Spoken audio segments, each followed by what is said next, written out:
Turn on, tune in, take off. A series of study support podcasts designed to launch you into university study. Episode 5. Delivering Effective Presentations. Today's topic is giving effective presentations.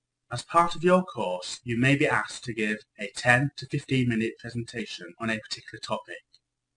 Giving presentations is one of the skills that employers expect graduates to have, so you should make the most of any experience you can get at university.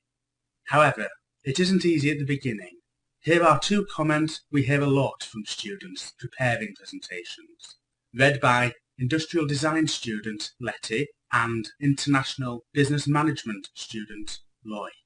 We were asked to do a PowerPoint presentation during the 5th semester, and I'm really passionate. I've never used PowerPoint before, and that was a challenge. And then I spent ages deciding what to put in the presentation itself. It's really unsettled me. I was more concerned about speaking in front of so many people and the teacher. I've never done it before, and I knew I would be very anxious on the day. In the end, it was okay, not excellent, but okay. But I spent actually ages preparing for it. I could have spent my time training for my essay. Doing something you've never done before can be overwhelming and unsettling. But here are some guidelines to help you deliver a good presentation. First, getting started. Define your purpose and aims. Why are you making a presentation? To give information, to persuade, to argue an idea. Think of your audience. Who are they? What do they know already? And what do they need to know? Think of the topic of the presentation and decide on your main points. You should aim to talk about 2 or 3 points in a 10 minutes presentation. If you try to do more, you will be too general. Talk about a few things in depth. When you have chosen your point, try to find a logical connection between them. You will need to do research and find evidence to support your points and make your case clear. Writing.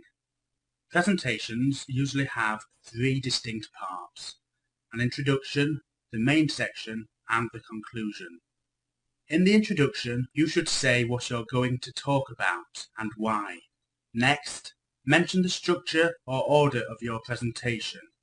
All this will help the audience follow your arguments and evidence and understand how you've reached your conclusion. You need to gain the audience's attention, so think carefully how you introduce your topic. You should start with a story, a question, or some conflicting statements. The main part of your presentation should take your audience from your introduction to your conclusion in the most clear, focused, and persuasive way possible. How you do this will be specific to you and the topic. Make sure that any material presented is relevant and focus on the title of your presentation, as well as the point you are making at the time. It helps if you plan for variety in the ways you present your case and supporting evidence. Where they are appropriate, you could plan to use examples, anecdotes, and case histories, charts and graphs, handouts, video clips, and even objects which people can pass around. And in the conclusion, you should summarize what you have said in this talk we have discussed and make your conclusion at least clear that plan to leave the audience a parting shot to stimulate their thought. Remember, a presentation is intended to open up discussion by raising questions. Finally, invite questions and thoughts. When you have written your presentation, look it over carefully from the viewpoint of your intended audience. Does it mean objectives? Is it the structure as logical as it can be? Is the content right for the audience? Is it too long? Using PowerPoint. Think carefully about your PowerPoint slides. If you've never used PowerPoint before or you're struggling with it, ask for help at the ADSET or Collegiate Learning Centres. You can also book an appointment online, search on ShoeSpace for IT service drop-in. Use large fonts about size 24 and include images to illustrate your points. It makes the list more interesting, and if you're nervous, it means the audience will be looking at the list, not at you. But don't put everything on the PowerPoint, just bullet points and the keywords, and make sure it's attractive. You don't want to read yellow text on a black background. Dealing with nerves. It's normal to be nervous when you speak in front of lots of people. Here are some ideas to try to overcome them. Most importantly, rehearse. Even the most experienced of speakers will prepare before a presentation. Practice in front of housemates and friends to get used to addressing an audience.